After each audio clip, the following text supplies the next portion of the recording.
Hello everyone, welcome to some basic tech, and today we can see I already have opened IntelliJ application, and sometimes we realize IntelliJ is running very slow, or while using the IntelliJ and overall system is running very slow.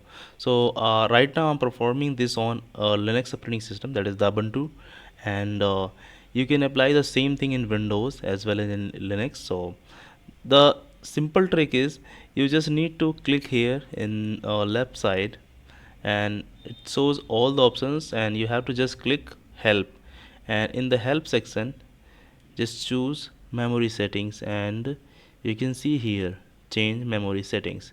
Just click on it, and maximum heap size, this is 248. So whenever the size is triggers, it starts slowing down the system. So what you do, you can just change it with the higher number. I mean 24 2048 is 2 GB, so you can change with the 4 GB or 8 GB.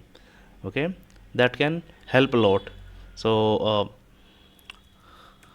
I'm going to change it with,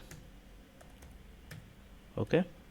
So right now, once you just type here save and restart, what, and it is going to change little bit the settings, and you can utilize it in better way, and it will really help you to run IntelliJ more faster on your system. So thank you so much, and like the channel, subscribe the channel, and have a nice day.